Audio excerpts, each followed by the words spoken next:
नमस्कार. पुण्यामध्ये हडपसर, चाकण आणि हिंजवडी या 3 नवीन महानगरपालिका होणार आहेत, असं कालच उपमुख्यमंत्री अजित पवार यांनी सांगितलं. तर त्याचा परिणाम काय होईल? म्हणजे लोकांना रस्ते त्या भागामध्ये चांगले मिळतील का? किंवा ट्रॅफिकचे जे प्रॉब्लेम आहेत ते सुटणार आहेत का? आणि नगरपालिकेचं रूपांतर महानगरपालिकेमध्ये जर झालं, तर त्याचा नागरिकांना काय फायदा होईल? हे आपण या व्हिडिओमध्ये बघणार आहोत.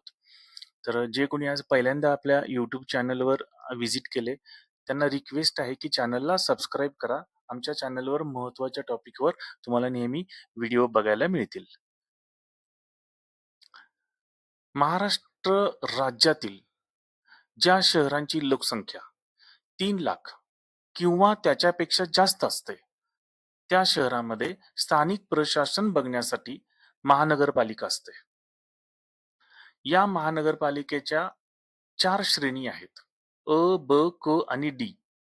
शहराची लोकसंख्या आणि प्रति मानसी उत्पन्न आणि प्रति मानसी उपलब्ध क्षेत्रफळ या 3 मुद्द्यांच्या आधारे ही श्रेणी निश्चित केली जाते. या महानगरपालिकेच्या प्रशासकीय प्रमुखाला महानगरपालिका आयुक्त असे म्हटले जाते.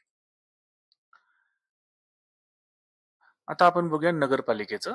महाराष्ट्र राज्यातील ज्या शहरांची लोकसंख्या 25,000 ते 3 लाख या दरम्यान असते, अशा शहरामध्ये स्थानिक प्रशासन बघण्यासाठी नगर परिषद किंवा नगरपालिका असते. याच्याही लोकसंख्येनुसार 3 श्रेणी आहेत, अ, ब आणि क. नगरपालिकेचा प्रशासकीय प्रमुखाला मुख्याधिकारी असे म्हणले जाते. महानगरपालिकांना मालमत्ता कर, पाणी कर, व्यवसाय कर, केंद्र आणि राज्य सरकारकडून मिळणारे अनुदान तसेच इतर विविध उत्पन्न नगर मिळत असते. नगरपालिकांना पण हेच उत्पन्न मिळतं, परंतु त्याचं उत्पन्न हे महानगरपालिकेपेक्षा कमी असतं. लक्षात आलं का? तर नगरपालिकेपेक्षा महानगरपालिकांना जास्त प्रमाणामध्ये पैसे मिळतात. पैसे मिळण्याचे मार्ग जरी समान असले तरी त्यांचं बजेट, महानगरपालिकेचं बजेट हे नगरपालिकेच्या बजेटपेक्षा मोठं असतं. त्यामुळे त्यांना विविध मार्गातून त्यांना पैसे मिळतात. महानगरपालिका शहरामधील रस्ते, पाणी पुरवठा, कचरा व्यवस्थापन, आरोग्य सेवा, शिक्षण यासारख्या विविध कामावर मोठा खर्च करते, कारण त्यांचं बजेट हे मोठं असतं.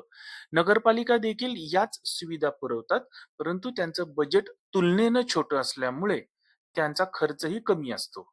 तर तुमच्या आता लक्षात आलं असेल, नगरपालिकेपेक्षा जर महानगरपालिकेला जास्त प्रमाणामध्ये जर पैसा उपलब्ध झाला, तर महानगरपालिका रस्ते आणि ट्रॅफिकचे प्रॉब्लेम सोडवू शकते. त्यामुळे महानगरपालिकेमध्ये गेल्यानंतर तिथले जे प्रॉब्लेम्स आहेत, जे इन्फ्रास्ट्रक्चर प्रॉब्लेम असतात, ते सुटू शकतात, कारण त्यांना जास्त प्रमाणामध्ये पैसे मिळतात.